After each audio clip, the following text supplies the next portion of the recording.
बिस्मिल्लाहिर्रहमानिर्रहीम अस्सलाम वालेकुम। इधर देखो, जिधर देखो, वहाँ देखो, यहाँ देखो, एक ही चीज़ जो है वो मौज़ूए बहस बनी हुई है और वो है आर्मी चीफ की तकर्री। अब इसको लेकर इतना हवा क्रिएट किया जा रहा है, इतनी पेचीदगियाँ पैदा की जा रही हैं, इससे साबित हो रहा है कि हमारे सियासतदान कितने नालायक नाअहल हैं कि उनसे एक फैसला नहीं हो पाता। हर कोई जो है वो किसी के सहारा ढूँढता है, कोई कंधा ढूँढता है और उस पर जो है वो रख कर अपना काम निकालना चाहता है। लेकिन बात ये है कि जो खुद को बहुत तजर्बाकार कहते थे, जो खुद को कहते थे कि वो हर काम में माहिर हैं, उनसे कोई बेहतर हो ही नहीं सकता, उनको मौका दिया जाए। किस नाड़ी के हाथ मुल्क को दे दिया है तो हमें दें, तो हम दे तो खिदमत का मौका दें। तो अब जब उनको खिदमत का फिर मौका मिला तो इनसे जो है वो एक आर्मी चीफ की जो है वो तकर्री नहीं हो रही। तो वो बागे बागे जाते हैं छोटे मियाँ जी, अपने बड़े भाई को कहते हैं जी क्या हुक्म है मेरे आका, मुझे बताएं मैं क्या करूं। तो फिर वो नवाज शरीफ बताते हैं। अब इसके अंदर जो सियासी हलके हैं वो ये कहते हैं कि मरीम नवाज़ और जो नवाज शरीफ हैं वो इसमें एक कलीदी किरदार अदा करेंगे। मरीम नवाज़ का रोल भी बहुत ज़्यादा है इसमें कि वो चाह रही हैं कि ये आर्मी चीफ लग जाए जो हमारे लिए जो है बेहतरी लेके आए और हमारे मामला जो हैं वो आसान कर दे। अच्छा, अब ये जो मामला लटका हुआ है इसकी बहुत सारी वजूहात हैं, जिनमें से एक वजह ये भी समझ आती है कि क्या नवाज शरीफ को उनके इत्तेहादी परेशान कर रहे हैं आर्मी चीफ की तकर्री को लेकर कि जरदारी साहब कोई अपना आर्मी चीफ लगाना चाहते हैं। अभी एक उड़ती उड़ती खबर मिली कि जी जरदारी साहब ने फ्री हैंड दिया है कि आप जिसको मर्जी लगाएं। तो ये बात कुछ हजम नहीं हो रही और फिर कुछ सियासी हलके जो हैं वक्फाने हाल जो हैं वो ये कहते हैं कि जरदारी साहब भी अपनी किसी मर्जी का कोई आर्मी चीफ लगाना चाहते हैं और जाहिर सी बात है नवाज शरीफ उस पर आमदानी होंगे। तो ये भी एक मसला चल रहा है। फिर जब इमरान खान थे वो बहुत ज़्यादा इस चीज़ का मुतालबा करते रहे कि आर्मी चीफ इनको नहीं लगाना चाहिए क्योंकि लोग चोर हैं, डकैत हैं, इन पे करप्शन के केसेस हैं, करप्शन मुकदमात हैं, तो भला जिनके ऊपर करप्शन के मुकदमात हों वो इतनी अहम तकर्री कैसे कर सकते हैं। अब इमरान खान भी उस मुतालबे से पीछे हटते हुए नज़र आ रहे हैं और वो नहीं वो यानी मतलब उन्होंने कहा कि ठीक है जी, हम जो तुझे जो करना हो कर लो। तो अब जब इमरान खान निकल गए तो फिर क्या चीज़ तंग कर रही है कि नवाज शरीफ से एक तकर्री नहीं हो रही। तो ऐसे में इसका जो जवाब है वो ये है कि या तो फिर इनकी जो है वो आर्मी से फ़ौज से जो है इस बात पर कोई मसला मसाइल चल रहा है। कोई जो नवाज शरीफ जो बंदा मुकर्रर करना चाहते हैं वो शायद आर्मी के लिए काबिल कबूल नहीं है, तो इस वजह से भी ये मसले मसाइल आ सकते हैं। अच्छा, अब सवाल ये है कि जिस तरह ये कहते हैं कि यार जो सा मर्जी आर्मी चीफ लगे, इमरान खान को क्या इशू है, तो अगर कोई फ़ौज भी ऐसा मुतालबा करती है, कोई अपनी रिजर्वेशन पेश करती है तो फिर नवाज शरीफ को उसका मद्देनज़र रखना चाहिए, कहना चाहिए ठीक है जिस तरह आप कहते हैं हम कर लेते हैं, हमें हमने तो आर्मी चीफ के साथ काम करना है। वैसे भी तो इनके बड़े तजर्बे हैं, सबसे ज़्यादा आर्मी चीफ नवाज शरीफ ने अपॉइंट किए, तो फिर इनको मसला क्या है। इतनी तो तजर्बाकारी है इनकी, तो तजर्बाकारी के बावजूद क्या फ़ायदा ऐसी तजर्बाकारी का जिसमें इतना डिले हो जाए। तो अब मान लें फ़ौज की बात, अगर आपको कोई इशू नहीं है, मसला ये नहीं है। मसला ये है कि जो अदम एतमाद की तहरीक लाई गई इमरान खान के ख़िलाफ़ वो इसीलिए लाई गई थी कि इमरान खान अगर अपनी मर्ज़ी का आर्मी चीफ लगाएंगे तो इनका ये ख्याल था कि इमरान खान तो फिर मज़ीद जो है वो हम पर हुकूमत करेंगे और उनको मदद मिल जाएगी 5 साल 10 साल। तो इसीलिए उन्होंने हड़बड़ी में अदम एतमाद लिया है और अब उनसे संभाला नहीं जा रहा, अब हर काम इनका उल्टा पड़ रहा है।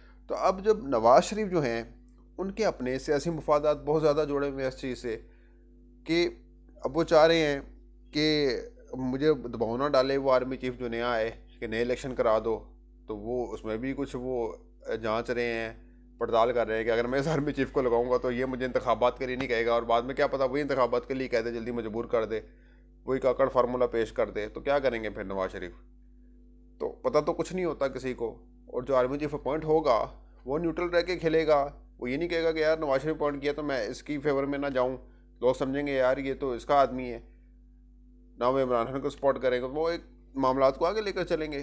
चाहे अगर इमरान खान भी ऐसे तकरीर करते तो वो भी जो आर्मी चीफ होता वो भी यही साबित करता कि यार मैं इमरान खान का नहीं हूँ, मैं पूरे मुल्क का हूँ। वो अलग बात है कि फ़ौज की क्या मुदाखलत रही, इदारों की क्या मुदाखलत रही सियासत में और अब तक हो रही है। लेकिन बात यह है कि नवाज शरीफ ने अपने भी तो उल्लू सीधे करने हैं, अपनी नहली भी तो ख़त्म करवानी है।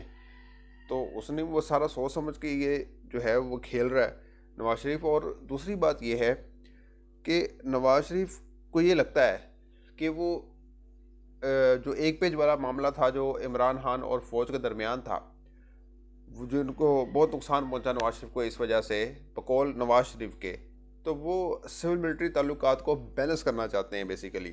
तो इसीलिए वो चाहते हैं कि एक ऐसा आर्मी चीफ लगे जो तवज़ुन पैदा करे, सारी सियासी क़ुव्वतों को साथ लेकर चले। तो बड़ी नज़रियाती सोच है, लेकिन हर बार ये नज़रियाती सोच कहीं हवा में जो है वो तहलील हो जाती है जब भी नवाज शरीफ। अच्छा, और दूसरी एक और बात इसी से मुझे याद आया है कि नज़रियातीपन से याद आया नवाज शरीफ के कि अभी इन्होंने हाल ही के अंदर वोट को इज्जत दो का बयानिया किसके खिलाफ बनाया? फौज के खिलाफ बनाया। जब उन्होंने आर्मी के ख़िलाफ़ इतनी जो है वो सॉलिड स्टेट जो है वो ली पोजीशन, और उसके बाद अब उसको कवर करने के लिए वो ऐसा आर्मी चीफ चाहते हैं जो बाद में इनके लिए मसले मसाइल ना पैदा करे। तो नवाज़ शरीफ की एक शुरू से ही रसल रही है आर्मी चीफ्स के साथ और बड़े मसले मसाइल रहे हैं। तो नवाज़ शरीफ चाह रहे हैं कि अब इस तरह का कोई मसला मसाइल पैदा ना हो, लेकिन इनको खुद नहीं पता कि ये इन्हीं की वजह से मसले मसाइल पैदा होते हैं।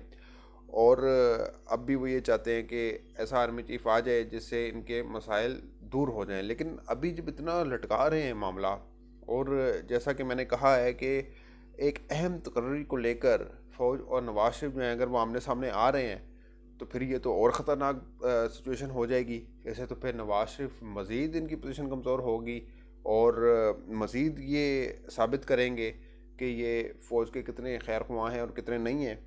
तो ये तो पता लग जाएगा और लग भी रहा है।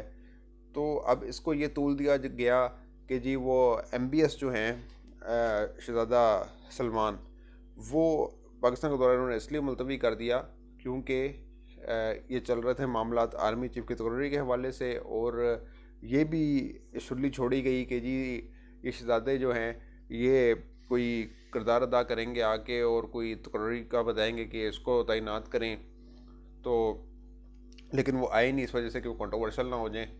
तो इस बात में वज़न हो सकता है कि शहज़ादा सलमान जो हैं वो इस वजह से ना आए हो कि मैं कंट्रोवर्शियल ना हो जाऊँ, कहीं ये ना हो कि भाई मेरे कहने पे जो है वही हो गया सारा कुछ, तो बाद में ताल्लुकात ख़राब हों। लेकिन ये भी हकीकत है कि फ़ौज और सऊदी अरब के जो हुकाम हैं उनका आपस में बहुत एक गहरा रवाबित है और गहरा ताल्लुक़ है, जिसकी जो मिसाल आपने देखनी हो तो जनरल जो रहील शरीफ हैं, वो जो इस्लामी सरबराही इत्तेहाद की कमांड करते हैं, वो सऊदी अरब में रहे, अब भी हैं।